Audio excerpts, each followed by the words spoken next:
პარასკევი, 2026 წლის 4 აპრილი. ამერიკულმა ბომბებმა სისტემატურად გაანადგურეს ირანის საჰაერო თავდაცვა. ცა უნდა ყოფილიყო სუფთა F-15E Strike Eagle-ის ეკიპაჟისთვის, რომელიც სამხრეთ ირანის თავზე დაფრინავდა. შეტაკების შანსი სტატისტიკურად ნულს უტოლდებოდა. შემდეგ შეუძლებელი მოხდა. მრავალმილიონიანი უმაღლესი დონის მტაცებელი ციდან ძალადობრივად ჩამოაგდეს. ეს იყო პირველი შემთხვევა, როდესაც ამერიკული თვითმფრინავი მტრის ცეცხლით ჩამოაგდეს ერაყში შეჭრის შემდეგ, 2003 წლიდან. სანამ პენტაგონი მიზეზს დაადგენდა, მეორე თვითმფრინავიც ჩამოვარდა. 10 ვართოგი სპარსეთის ყურეს ზემოთ. თეირანმა ფარულად აამოქმედა ფანტომური საჰაერო თავდაცვის სისტემა. რეჟიმმა ეს ჩამოგდება იზეიმა. მათ ეგონათ, რომ დამწვარი ნამსხვრევებიდან შეშინებულ და დამარცხებულ მსხვერპლს ამოიყვანდნენ. ისინი საშინლად ცდებოდნენ. ჩაჩენილი ოფიცერი ახლა აპირებდა განეხორციელებინა ერთ-ერთი ყველაზე გასაოცარი გაქცევა აშშ-ს სამხედრო ისტორიის განმავლობაში. ომის დაწყებიდან 20 თებერვლიდან აშშ-მ და ისრაელმა ყოველდღიურად განახორციელეს მასიური საჰაერო დარტყმები. ერთად მათ გაანადგურეს უამრავი სამხედრო ობიექტი, საჰაერო თავდაცვის სისტემები, რადარები, რაკეტების გაშვების პლატფორმები და სხვა მაღალი ღირებულების სამიზნეები. ირანის თავდაცვის უნარის პარალიზება მოახდინეს და გზა გაუხსნეს გამანადგურებლებსა და სხვა თვითმფრინავებს ქვეყნის საჰაერო სივრცეში თავისუფლად გადაადგილებისთვის. დაუბრკოლებლად, მაგრამ მოულოდნელად არა ერთი, არამედ ორი სხვადასხვა თვითმფრინავი გაანადგურეს. თეირანის ოფიციალური პირები ამაყობდნენ ახალი თანამედროვე საჰაერო თავდაცვის სისტემით, რომელიც გავრცელებული ინფორმაციით კვლავ აქტიური და ეფექტური იყო. მიუხედავად აშშ-ის საპირისპირო განცხადებებისა.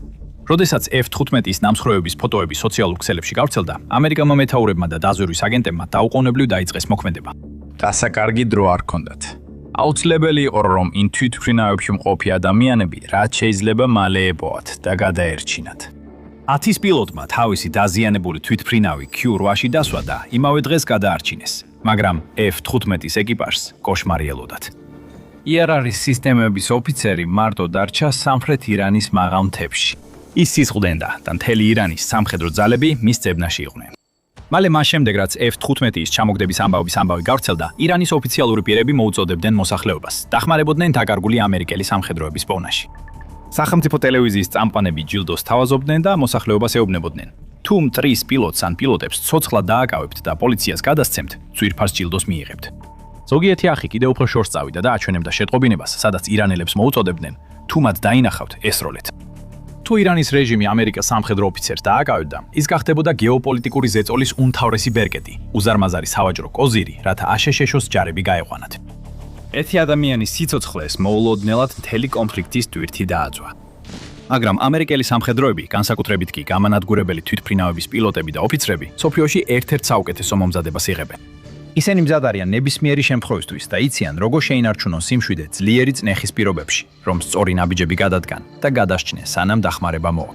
მაშინ როცა უამრავი სხვა ადამიანი პანიკაში ჩავარდებოდა, F-15-ის პილოტმა და იარაღის სისტემების ოფიცერმა ზუსტად იცოდნენ, რა უნდა გაეკეთებინათ. როგორც ჯენიფერ კავანამმა, თავდაცვის პრიორიტეტების ანალიტიკური ცენტრის სამხედრო ანალიზის დირექტორმა BBC-ს უთხრა, მათი მთავარი პრიორიტეტი გადარჩენა და ტყვეობაში აჩავარდნა. ისინი გაწვრთნილები არიან, რაც შეიძლება სწრაფად მოშორდნენ კატაპულტირების ადგილს და თავი დამალონ, რათა უსაფრთხოდ იყვნენ.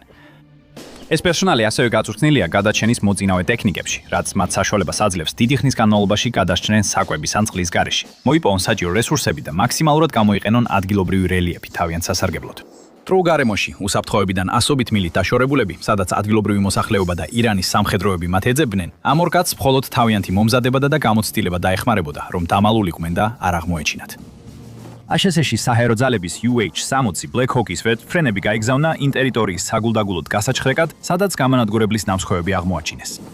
ამასობაში ირანულ ტელევიზიაზე ნაჩვენები კადრები ასახავდა მონთაბარე ადგილობრივებს, ზოგიერთი მათგანი შეიარაღებული იყო თოფებითა და სხვა ცეცხლსასროლი იარაღით, რომლებიც მთებს შორის გადაადგილდებოდნენ და ტერიტორიას ამოწმებდნენ სიცოცხლის ნიშნების საფონელად. თუ ირანის რეჟიმი შეძლებს აშშ-ის სამხედრო პერსონალის თუნდაც ერთი წევრის დაკავებას, მათ შეეძლებათ უზარმაზარი ზეწოლა მოახდინონ აშშ-ის მთავრობაზე. პრობლემა, რომელსაც ვერც ბომბები, ვერც რაკეტები და ვერც სამხედრო უპირატესობა ვერ გადაჭრის.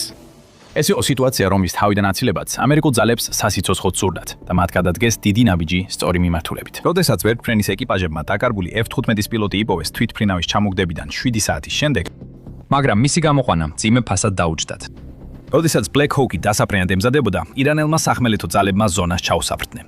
მცირე კალიბრიანი იარაღიდან გახსნილი ცეცხლი ფუზელაში შეიჯა. აშშ-ს ეკიპაჟის წევრები დაიჭრნენ. სამაშველო ჯგუფმა უკან დახევაზე უარი თქვა. მათ პოზიცია შეინარჩუნეს და პილოტი ბორტზე აიყვანეს, ძალით გაიგულეს გზა სასიკვდილო ზონიდან. ვედმფლენმა მოახერხა ტერიტორიის დატოვება დამატებითი დაზიანების გარეშე და უსაფრთხოდ დაეშვა ბაზაზე, სადაც დაჭრილ მაშველებს დახმარება აღმოუჩინეს. პილოტი უსაფრთხოდ იყო, მაგრამ მხოლოდ ნახევარი საქმე იყო შესრულებული. იარარის სისტემების ოფიცერი ჯერ კიდევ იქ იყო, სადღაც ირანის მაღალ მთებში, აბრალებსა და კლდეებში იმალებოდა. უცებ მას შემდეგ, რაც პილოტის უსაფრთხო დაბრუნება არ ნიშნეს, აშშ-ს ოფიციალური პირები საეჭვოდ გაჩუმდნენ. საათები გავიდა დამატებითი ინფორმაციის გარეშე.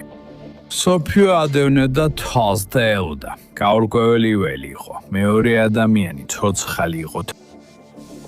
შემდეგ სოციალურ მედიაში გამოჩნდა მეტი ვიდეო, სადაც ჩნდებოდა ვერტფრენები და სხვა ამერიკული თვითმფრინავები, მათ შორის CS-30 სატრანსპორტო თვითმფრინავი.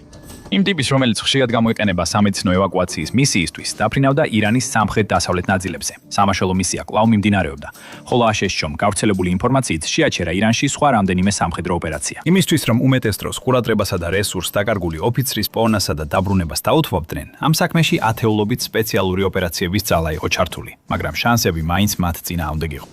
და ეს სტანდარტული შემთხვევისგან ძალიან შორს იყო. საბრძოლო ძებნა გადარჩენის, ანუ სესარ მისიები, ბევრად უფრო რთულია, ვიდრე გადაჩვეულებრივი ძებნა გადარჩენის ოპერაციები. მაშველებს უბრალოდ არ შეუძლიათ გადაუფრინონ ტერიტორიას, დრო მოიცალონ გარემოს შესასწავლად, იპოვონ დაჭრილი ან დაკარგული პერსონალი და ფრთხილად აიყვანონ ისინი ბორტზე.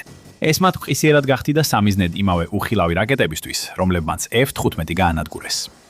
ესეთი მისიები ჩვეულებრივ სრულდება ვედფრენებით, რომლებიც დაბლა დაფრინავენ მიწასთან ახლოსთან ახლოს, რათა შეამცირონ მოწინააღმდეგის რაკეტების მიერ შემჩნევისა და გადაჭერის რისკი. ამავდროულად ეკიპაჟის დამკვირვებლებს აძლევს საუკეთესო შანსს იპოვონ დაკარგული პერსონალი, რომელსაც ეძებენ და თუ გადარჩენილი იპოვეს, დროის დაკარგვა აღარ შეიძლება. სამაშველო მედესანტეები მზად უნდა იყვნენ საჭიროების შემთხვევაში საფრენი აპარატიდან გადახტომისთვის, დაკარგულთან კონტაქტის დასამყარებლად, აუცილებელი სამედიცინო დახმარების გასაწევად და შემდეგ უსაფრთხო ადგილას გადასასვლელად, რათა ევაკუაცია განხორციელდეს. ამ ყველაფრის პარალელურად მან უწევთ მიწაზე მტრის ძალების თავიდან აცილება. ეს მისია რთულია, სარისკო და უკიდურესად დროზე დამოკიდებული. ყოველთვის არსებობს იმის შანსი, რომ რაღაცა არასწორად წავიდეს. ყოფილი პარარესკიუ ჯამპერის ესკადრონის მეთაური ცესარ ოპერაციებს აღწერს, როგორც შემაძწუნებელსა და უკიდურესად სახიფათოს. მაგრამ აშშ-ს მსოფლიოში ერთ-ერთი საუკეთესო სამაშველო ჯგუფები ყავს და მათ ეს არაერთხელ დაუმტკიცებიათ. მაგალითად, 2005 წელს, როდესაც პარასამაშველო ეკიპაჟებმა გადაარჩინეს აშშ-ის სამხედრო საზღვაო ძალების სპეცრაზმელი, რომელიც დაჭრილი იყო და თავშესაფარი პატარა ავღანურ სოფელში იპოვა, მას შემდეგ, რაც მას და მის ჯგუფს მტრის ძალებმა ჩაუსაფრნენ, ასე რომ პარასამაშველო მებრძოლებს წარსულში სასწაულების მოხდენა არაერთხელ შეძლებიათ და 5 აპრილს მათ ეს კიდევ ერთხელ მოუწიათ, თუნდაც CSR სტანდარტებით. ეს იყო უკიდურესად რთული მისია, რომელშიც ჩართული იყო არა მხოლოდ სატრანსპორტო თვითმფრინავები და ვერტფრენები, არამედ კიბერ, კოსმოსური და სადაზვერო რესურსებიც. ასევე ასობით სპეციალური ოპერაციების თანამშრომელი, რომლებიც დაუღალავად მუშაობდნენ ერთი დაკარგული ოფიცრის მოსაძებნად, რომელიც გავრცელებული ინფორმაციით სერიოზულად დაშავდა საწყისი ავარიის დროს. სისხლმდინარე ოფიცერმა 7000 ფუტის სიმაღლის ქედი გადალახა. ის კლდეებში გაუჩინა და შემდეგ კი საშინელ რისკზე წავიდა. მან გააქტიურა საგანგებო სიგნალი, რომელიც პირდაპირ CIA-ში გადაიცა, მაგრამ მას არ შეეძლო სიგნალი მუდმივად ჩართული დაეტოვებინა. ეს გარდაუვალი სასიკვდილო განაჩენი იქნებოდა. საჰაერო ძალების მფრინავებს ასწავლიან, რომ მტრის ზუგში ყოფნისას მუდმივად არ გადასცენ თავიანთი მდებარეობა. სიგნალი, რომელიც მის სამშობლოს ეტყოდა სადებოათ იგი, ასევე ელექტრონული მაშხალის როლს შეასრულებდა, რადგან სექტორში მყოფი ყველა ირანული სადაზვერო დანაყოფით შეძლებდა მისი მდებარეობის დანახვას.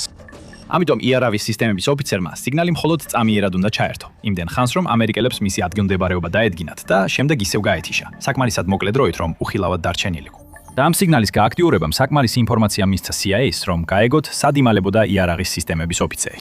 ამ ეტაპზე სამაშველო ოპერაციის პერსპექტივა ბევრად რეალური გახდა, მაგრამ დრო მაინც იწურებოდა და შეიძლებოდა მხოლოდ წუთების საკითხი ყოფილიყო, სანამ ოფიცერს შეიარაღებული ირანელები, რომლებიც ტერიტორიას პატრულირებდნენ, შეამჩნევდნენ. აშშ-ში ძალებისთვის დროის მოსაგებად CIA-მ გეგმა შეიმუშავა. მან ირანში დეზინფორმაციის კამპანია დაიწყო და კალბი ამბავი გაავრცელა. რომ ავიატორი უკვე ნაპოვნი იყო და ქვეყნის დატოვების პროცესში სახმელეთო კოლონით გადახავდათ. სადაზვერო სააგენტოს იმედი ჰქონდა, რომ ეს საკმარისი იქნებოდა ირანელთა ყურადღების მთიანი ადგილებიდან გადატანაზე, სადაც ისინი ეძებდნენ, და მათ ყურადღებას გადაიტანდა რეგიონის ახლო მდებარე გზებსა და მარშრუტებზე. CIA-ის დეზინფორმაციამ დრო მოიგო. ადმინისტრაციის ერთ-ერთმა მაღალჩინოსანმა New York Times განუცხადა, რომ ირანელთა რიგებში დაბნეულობა დაიწყო. მაგრამ ცოტა დროის მოგება საკმარისი არ იქნებოდა. ირანელი მკვლელების ჯგუფები სისტემატურად ათვალიერებდნენ მთის ბილიკებს და საშიშად უახლოვდებოდნენ მის პოზიციას 2 მილზე ნაკლებ მანძილზე. 2 მილი შეიძლება შორმანძილად ჟრედდეს, მაგრამ ირანის მთების მკვდარ სიჩუმეში 2 მილი დახლოა, რომ იმილი იმდენად ახლოა, რომ შესაძლებელია მოისმინო დიზელის სატვირთო მანქანის ძრავის ხმა, რომელიც გრუნტის გზაზე ადის და ძაღლების ყებაც. ოფიცერი გაჭედილი იყო, მას ათასობით მტერი აღემატებოდა რაოდენობით და ირანის რეჟიმი უახლოვდებოდა. მაგრამ ამერიკის შეიარაღებული ძალებიც ახლოს იყვნენ. მსოფლიოში წამყვანი სადაზვერო ტექნოლოგიების გამოყენებით ცენტრალური სადაზვერო სააგენტო აგრძელებდა რეალურ დროში ინფორმაციის მიწოდებას რეგიონში მყოფი ძალებისთვის, რომელთა შორისაც იყვნენ საზღვაო სპეცდანიშნულების მე-6 რაზმის წევრები, ასევე დელტა ფორსის კომანდოსები და არმიის რეინჯერები. ორი C-130 ტიპის სატრანსპორტო თვითმფრინავი ადგილზე იყო და მზად იყვნენ დაუყოვნებლივ გაეხვანათ დაჭრილი ოფიცერი და მისი მაშველები რეგიონიდან. ამავე დროს ბევრად უფრო დიდი რაოდენობის ვერტმფრენები, სადაზვერო თვითმფრინავები, გამანადგურებლები და საწვავით მომარაგებელი თვითმფრინავები მზად იყვნენ საჭიროების შემდის შემთხვევაში დახმარების გასაწევად. საათობით ცდელობის შემდეგ მათ ზუსტად დაადგინეს ოფიცრის ადგილმდებარეობა და დაადასტურეს მისი ვინაობა. დრო იყო მოქმედებისთვის. დრო ფარლობისა და საიდუმლოების დასულდა. ეხლა გეგმა ძალადობისკენ გადაიხადა. აშშ-ის და ისრაელის საბრძოლო თვითმფრინავებმა ცა გააბეს. მათ მთის უღელტეხილებზე ძლიერი ასაფეთქებელი ნივთიერებების კედელი ჩამოარდეს. მათ ფიზიკურად გადაუკეტეს გზა წინსვლით მყოფ ირანულ ძალებს ცეცხლის რგოლით. ოპერატორები ვერტმფრენებიდან ოფიცრის მდებარეობაზე ჩამოსვეს. კომანდოსებმა თვალის მომჭრელ მტვერსა და ქაოსში გზა გაიკვალეს და იქ ქვებს შორის სისხლში იპოვეს იგი. ფრინავი დაჭრილი იყო, მაგრამ ცოცხალი, ძლიერი ჩამხშობი ცეცხლის ქვეშ. ხოლო კომანდოსები გარშემო ისროდნენ, რათა დაეშინებინათ ნებისმიერი მტერი, ვინც საჰაერო დარტყმებს გადაურჩა. ფრინავი ვერტმფრენში ჩასვეს და ახლომდებარე აეროდრომზე გადაიყვანეს, სადაც უზარმაზარი CS-30 სატრანსპორტო თვითმფრინავები ავების სიბნელეში ელოდნენ. იქ ფრინავები თვითმფრინავში გადაიყვანეს. გეგმა იყო დაუყოვნებლივ ევაკუაცია. მაგრამ ანგარიშების მიხედვით CS-30-ის წინა შასი აეროდრომის ქვიშიან მიწაში გაიჭედა, რის გამოც აფრენის ნებისმიერი მცდელობა შეუძლებელი გახდა. 75,000 ფუნტიანი თვითმფრინავი ქვიშაში იყო ჩაფლული. ისინი უზარმაზარი სამიზნე იყვნენ, მტრულ ტერიტორიაზე გაჩერებულები და გაჭედილები. მზე მალე ამოვა. ირანული დრონები ნებისმიერ წამს შეიძლება გამოჩნდნენ. ეკიპაჟი გამალებით თხრიდა მთელი ღამე, ცდილობდა გაჭედილი ბორბლების გათავისუფლებასაც, მაგრამ ეს სრულად უშედეგო იყო. ყოველი გასული საათით იზრდებოდა რისკი, რომ ირანული ძალები შეიძლება ახლოვდებოდნენ. სამი დამატებითი სატრანსპორტო თვითმფრინავი გაიგზავნა ამ ტერიტორიაზე, რათა საბოლოოდ ევაკუაცია გაეკეთებინათ WSO-სა და სხვა პერსონალისთვის. ორი გაჭედილი CS-30 და რამდენიმე MH-6 Little Bird-ის ვერტმფრენი შემდეგ ამერიკულმა საბრძოლო თვითმფრინავებმა ააფეთქეს, რათა ისინი მტრის ხელში არ აღმოჩენილიყო. მალე ამის შემდეგ აშშ-ის პრეზიდენტმა დონალდ ტრამპმა გაავრცელა კარგი ამბავი. ონლაინ დაწერა ამერიკელ საზოგადოებასა და მთელ მსოფლიოს, რომ დაჭრილი WSO უსაფრთხოდ იყო. ტრამპმა ასევე აღნიშნა, რომ ირანის ძალები საათიდან საათამდე სულ უფრო ახლოვდებოდნენ ოფიცერთან, მაგრამ აშშ-ის ძალებმა წარმატებით გამოიყვანეს იგი, ყოველგვარი დანაკარგისა და დაშავების გარეშე. ეს იყო რთული მისია, უამრავი რისკით წავსე და ისეთი, რომელიც ბოლომდე გეგმის მიხედვით არ წარიმართა. მაგრამ საბოლოოდ ამ ყველაფერმა მხოლოდ ერთი მნიშვნელოვანი შედეგი გამოიღო. WSO უსაფრთხოდ იყო. აღარ არსებობდა საფრთხე, რომ ამერიკელი ოფიცერი მტერს ტყვედ ჩაუვარდებოდა და მოლაპარაკების საგნად იქცეოდა. აშშ-რომ კიდევ ერთხელ გაიმარჯვა, ხოლო ირანის პოტენციურად გადამწყვეტი უპირატესობა ხელიდან გაუცურდა. მადლობა ყურებისთვის და მომავალ ბრძოლის ველზე შევხვდებით.